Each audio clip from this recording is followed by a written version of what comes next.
Hi Aquarius, hello po sa inyo guys. Alamin natin ang kaganapan sa inyo sa buwan ng September. 1 month reading ito para sa inyo Aquarius. Buwan ng September. Ayan, at tayo ay general reading, kaya bahala na po kayo makaresonate sa mga sasabihin ko, mga Aquarius. At reminder lang na kapag pangit ang reading, nag-ingat, paghandaan at nang maiwasan nyo. Pero kapag maganda ang reading, i-claim nyo, Aquarius, lalo na patungkol sa kaperahan, itong mga sinasabi ko. Ayan, at umpisahan na nga natin. Ganap kay Aquarius sa buwan ng September.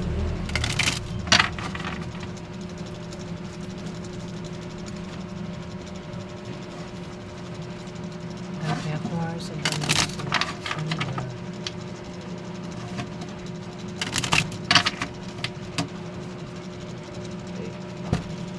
Wait lang guys ah.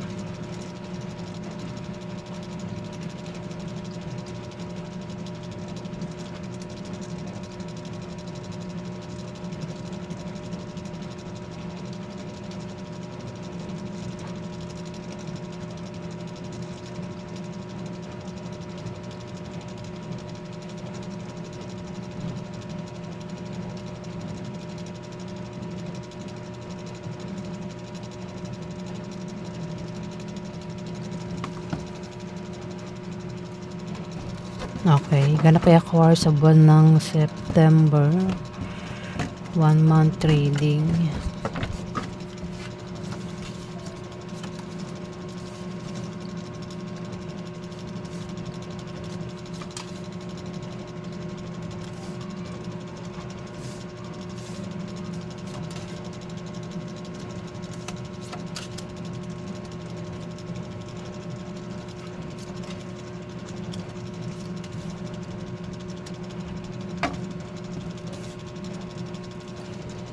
Aquarius. Meron ditong Scorpio, Pisces, Cancer na maaaring makilala mo o maaaring ito ay kadil mo o pwedeng makasalamuha mo, makausap mo sa buwan ng September. Scorpio, Pisces o Cancer ang kanyang zodiac sign. Pwede nga taong ito ay nagbabalak mag-apply ng trabaho. Kasi maaaring walang trabaho. O baka naman balak niya mag-resign sa kanyang trabaho. Kung meron siyang trabaho, yung nga lang nagbabalak siya mag-resign. Kasi maaaring siya ay nagkakaproblema dito sa trabaho niya kung meron siyang trabaho. O kung ano man itong source of income niya, nagkakaproblema siya. Kaya parang dito nagbabalak siyang mag-resign. At kung balak nga niya mag-resign, balak niya rin mag-apply sa ibang kumpanya. Pwede rin naman na kung wala talaga itong trabaho, nagbabalak itong mag-apply. Ayan, pwedeng tulungan mo siya na makapasok sa trabaho. Pwede mong i-reverse, pwede rin naman na ikaw ang tulungan niya para makapasok ng trabaho o para maka-apply. Kaso ang taong ito na Scorpio, Pisces, Cancer ay nagdadalawang isip. O maaaring meron siyang pinagpipilian na ikakahirap niya ang pagpili. Kumbaga, hirap itong mag-decide. Parang ano siya, parang nagdadalawang isip nga, parang inisip niya kung mag-a-apply ba siya sa sinasabing sa offer sa kanya, baka may offer sa kanya. O baka meron siya nalaman na may applyan sa ganitong lugar. Pero nagdadalawang isip siya kung mag-apply nga ba siya. Pwede rin naman kung balak niya mag-resign, nagdadalawang isip ito kung mag-resign ba siya o hindi. Dito, maaaring dahilan kung balak niya mag-resign, baka magtayo na lang siya ng negosyo dito. Ayan, kasi may nagbabalak mag-resign nga at balak na lang magtayo ng negosyo.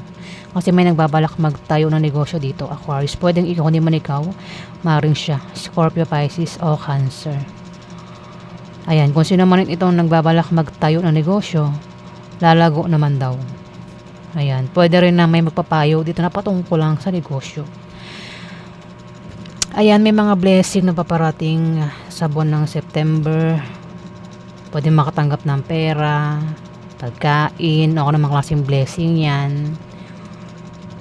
Pwedeng galing ito sa ex, manliligaw, nililigawan. Pwede rin galing sa asawa, yung blessing. Sa taong may gusto, sa taong nagkaka-crush. Pwede rin ang blessing ay galing sa taong mahilig tumulong. Gaya ng mga DSWD, ganyan. Pwede rin akong single, ang iba sa inyo, Aquarius, pwede makita mo na ang magiging karelasyon mo sa buwan ng September, Aquarius. Pwede makita mo yan sa kasiyahan, inuman, party, celebration, kasi maaaring magkaroon ng kasal, debut, binyag, inuman, out of town. Pwedeng diyan mo makilala ang taong ito na magugustuhan mo o maring liligawan mo. Ayan. Pwede rin naman na kung ito ay ano lang pagbisita lang, pagbisita, kasi maring meron kang bibisitahin o ikaw yung bibisitahin. Sa pagbisita, kung sino man itong bibisita, ay makakatanggap lang blessing. Ayan, may taong bibisita at may makakatanggap ng blessing nga, Aquarius. Pwedeng ikaw yung makatanggap ng blessing, pwedeng ikaw yung bisitahin niya at makatanggap ka nga ng blessing. Kung hindi man, ikaw yung bibisita at maaaring may tao dito yung makatanggap ng blessing galing sa'yo.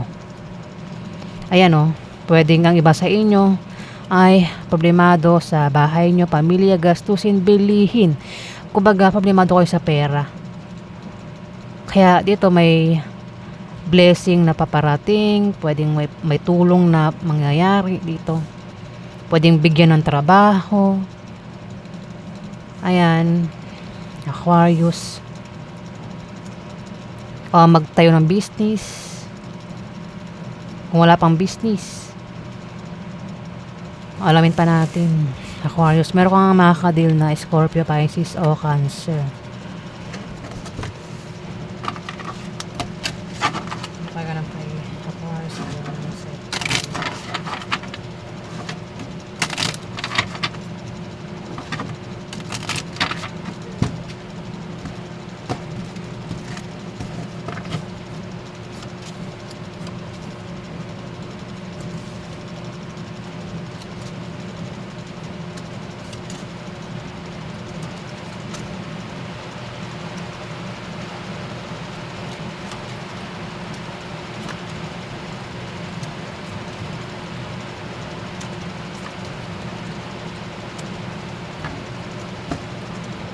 Aquarius. Sorry guys, inighay ako. May magbibigay ng problema dito sa buwan ng September. Pwede problema ka. O kasi may magbibigay nga daw ng problema At mari magkaroon ng away sa inyo ng taong ito. Bata ito sa'yo, Aquarius. Bata yan sa'yo. Ayan bata sa'yo. Pwedeng siya ay babae, lalaki, bakla o tomboy. Mari makaaway mo siya sa buwan nga ng September. Maring patungkol sa utang. Ang dahilan ng away, utang. Maring hindi pa rin nakakabayad sa utang. O maaaring gustong umutang pero ayaw pa utangin. Kaya maaaring magkaroon ng away, tampuhan, samaan ng loob. Pwedeng puntahan mo siya o puntahan ka niya, Aquarius. Yung nga lang magkakaroon ng away sa inyo ng taong ito. Ayan at maaaring magka-problema ka sa pamilya mo at pag-ibig. Baka meron kang gulong kinakasangkutan nga kaya may away na mangyayari, Aquarius. Away sa inyo ng karelasyon mo Ibig sabihin, ang taong ito ay malapit lang sa'yo, Aquarius.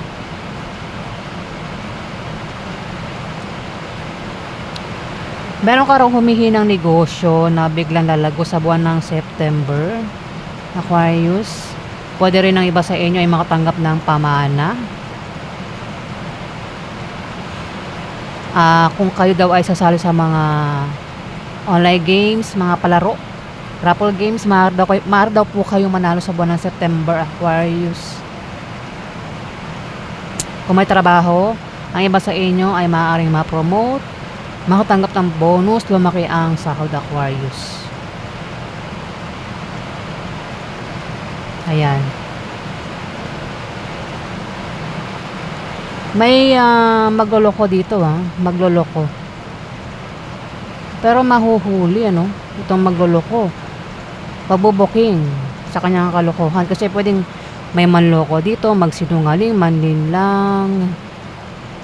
Ako naman binabalak niyang masama, pero mahuhuli ito, Aquarius.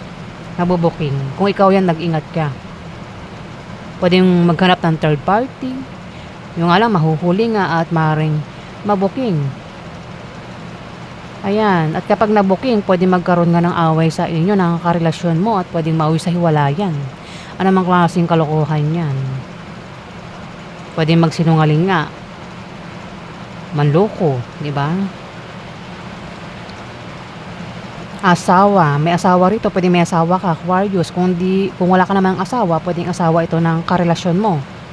Ang maring makaaway mo, Aquarius. Asawa ito ng karelasyon mo, pwedeng asawa ng kapatid mo, asawa ng anak mo, basta asawa ng kakilala mo, ang maring makaaway mo kung wala ka pang asawa. Pwede rin naman asawa mo yan, Aquarius. At maaaring ma-stress ka sa buwan ng September, Aquarius. Kung meron kang plano, binabalak,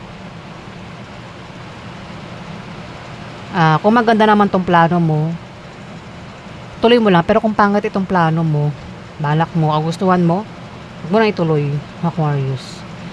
At pinag-ingat ka sa pag-travel, pagbiyahe ba, ayan, ingay ng ulan, na lumilipad naman yung utak ko, sorry guys. Mag-ingat daw sa pag-travel, pagbiyahe, aksidente ba, mag-ingat, lalo na kung nagpapagabi, inaabot ang madaling araw, Aquarius, ayan, mag-ingat daw sa buwan ng September. Ayan. Pero sabi ko nga, kung maganda ang plano mo, binabalak mo sa buwan ng September, gawin mo, ituloy mo. Pero kung masama ang plano mo, binabalak mo, patungkol sa kaperahan, huwag mo na ituloy kasi maaaring mahuli ka, mabuking ka, Aquarius, at maaaring magkaroon ng away. Ayan. Na pwedeng humantong sa hiwalayan, Aquarius. Alamin pa natin.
Aquarius, may magkakapera dito maring tatlo kayo magkapera sa buwan ng September. Tatlo kayo kasi may darating na pera. May kasama ka dito na dalawang tao. Pwede rin na 4 kayo o 3 kayo dito na magkakapera kasi may magkakapera nga daw. no, parating na pera. Pwedeng yung pera ay galing sa mayaman, na kamag-anak, o may kaya, na kamag-anak, o kung saan pa galing ang pera na ito, Aquarius. Pwede rin naman na mayayaman dito, may taong yayaman eh. Pwedeng manalo ito sa mga sasalihan na basta meron siyang ginawa dyan na siya daw ay yayaman sa buwan ng September. Kung may negosyo siya, o kayo, baka magkaka-business partner kayo, tatlo. Ayan, kung may negosyo siya, o ikaw, o kayong tatlo, may may pag-unlad sa negosyo, Aquarius. Ayan o, magka-travel kayong tatlo, at sa inyong pupuntahan pagbiyahe ay kayo daw ay magkakapera, Aquarius, sa buwan ng August. Pero maaari daw po kayong magka-problema sa pagkuha nyo ng pera na ito. Maaari may magbigay sa inyo ng problema dyan, Aquarius. Oo, kaya no, problema eh. Pwedeng yung pera baka galing sa utang, yung pera, no? Baka balak nyo umutang sa loan, o kung saan nyo balak umutang. Mukhang pwede rin, baka naman yan ay bayad sa utang, ano. Oh. Dito meron ding papayuhan sa buwan ng September, Aquarius, na may papayuhan. Pwedeng ikaw, hindi man ikaw, kilala mo yung papayuhan. Dito may dalawang tao ang mahihirapan sa buwan na, hindi dalawa, no? Mukhang apat kayo, o mukhang apat kayo. Pwedeng apat kayo yung magkapera, o tatlo kayo yung magkakapera. Tapos may mahihirapan daw rito eh.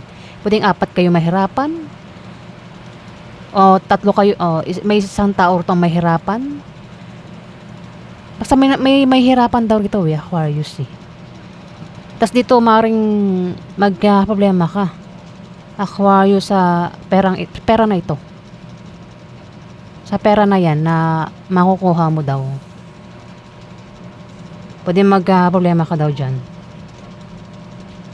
At yung problema na yan ay maaaring talagang problemahin mo, Aquarius. Dito may Scorpio, Pisces, Cancer na kilala mo, bata yan sa'yo. Pwede siya babae, lalaki, bakla o tomboy. Ang taong ito ay maaaring makatanggap ng pera, o maaaring ang taong ito ay makatanggap ng pamana, o maaaring ang taong ito ay manalo sa mga sasalihang contest, sports, raffle games, online games, loto. O kung naman yung sasalihan niya, maaaring manalo Ayan, Aquarius. Kumbaga, kung meron siyang kaso, patungkol sa kaso, maaaring manalo din siya, Aquarius. May involved na pera. Kung may negosyo ang taong ito, may paglago, may pag-unlad. Kung may trabaho siya, maaaring ma-promote, makisahod, makatanggap ng bonus ang taong ito, Aquarius. Pero ayan, sabi ko nga may taong may hirapan daw rito eh. Pwedeng yung kahirapan is, kumbaga kung merong lalakarin na patungkol sa pera, pwedeng mahirapan siya o kayo dito. May kahirapang pagdaraanan nga daw. At may papayuhan dito.